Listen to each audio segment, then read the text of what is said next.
So, besides Sigmund Freud and Erik Erikson and Jean Piaget, there have been numerous other researchers who have contributed really, major theories to how human behavior and human development works.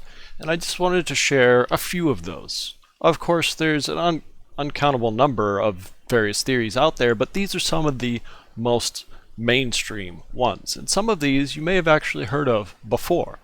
Like you have individuals like B.F. Skinner, who talked a lot about how humans learn behavior. He talked about shaping behavior through what we call operant conditioning.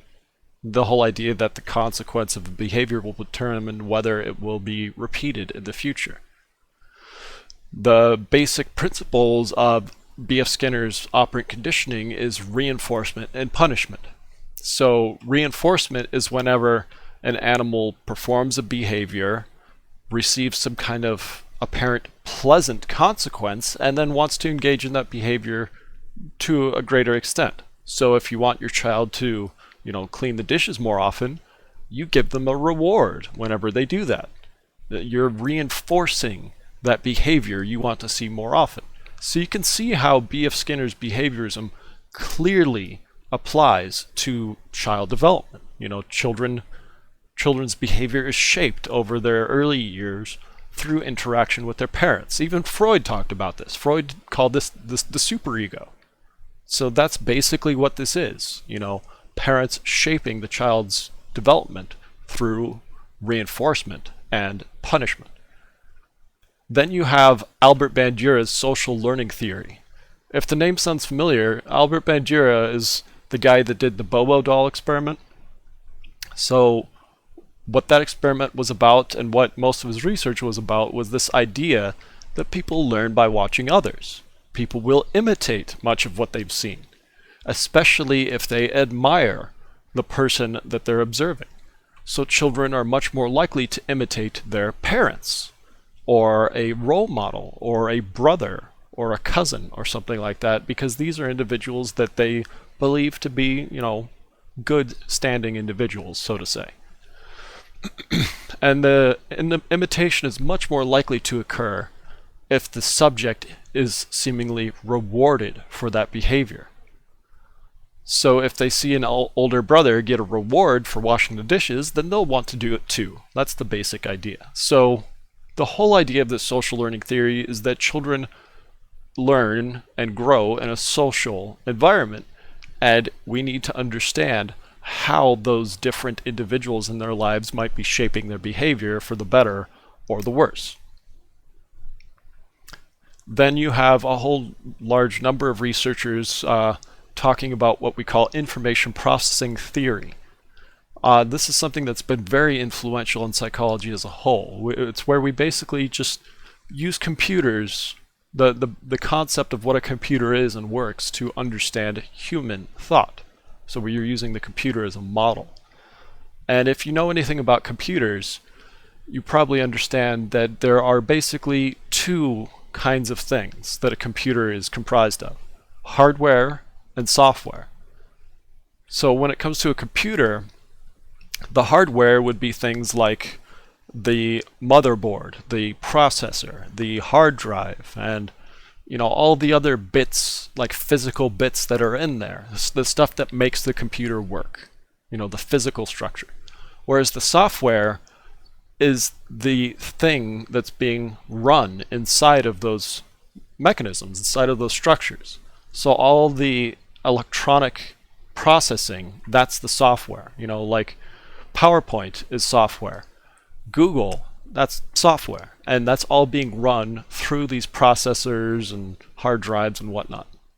So when it comes to human thought, we also have hardware and software, just like that.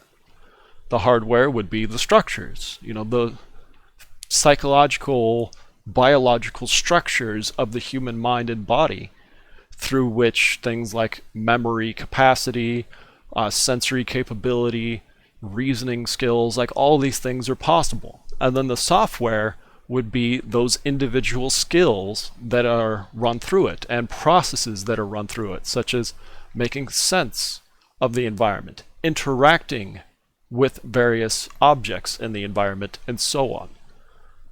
So when it comes to human thought, the hardware is the structures that we form over our developmental lifespan, and the software would be what we do with it, to put it simply.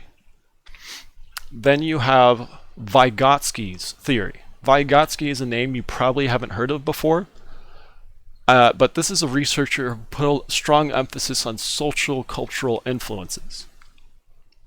Now, he believed that because the fundamental aim of all societies is to enable children to acquire essential cultural values and skills, every aspect of a child's development must be considered against this backdrop.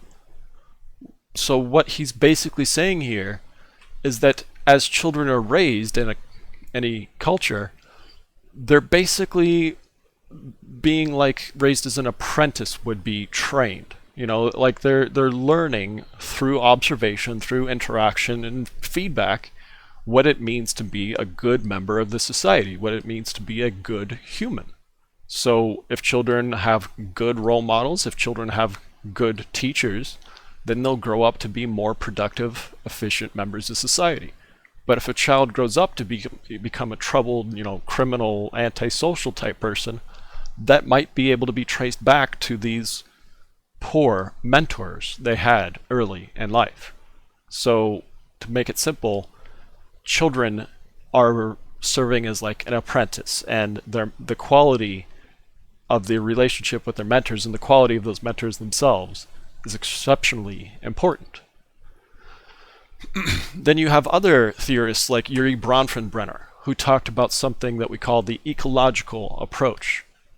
So he argued that all aspects of human development are interconnected, and he broke it down into these 4 systems that you see here. The microsystem, which refers to the people and objects in your immediate environment, like your brothers and sisters and parents, boyfriend, girlfriend, people that influence you on a day-to-day basis. Then you have the mesosystem, which would be the wider range of your friends, co-workers, classmates, and things like that. The exosystem, which are basically strangers. People that influence you in one way or another, but you don't really talk to them, you don't really interact with them. You may never actually even see them, but they have this kind of distant connection.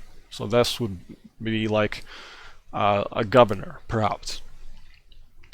And then all of this is nested within the largest system, which is the macro system, which basically refers to your culture and your history and your ethnicity.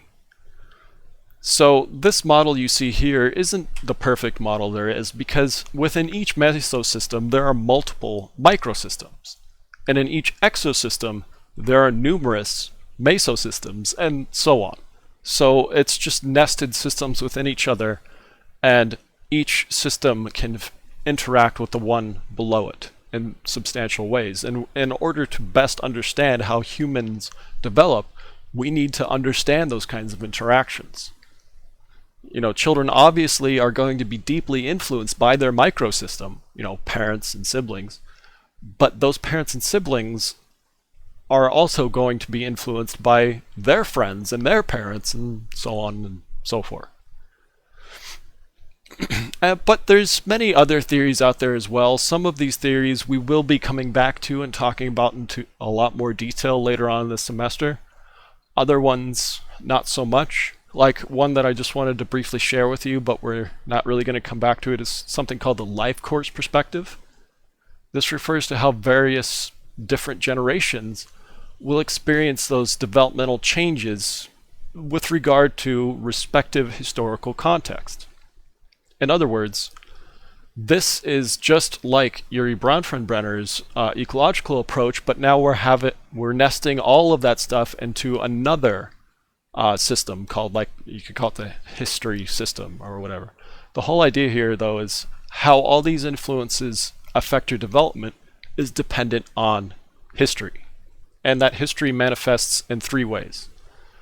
the timing of life events in relation to your historical context. Like, for example, maybe you were born during the Second World War and that's greatly shaped your development.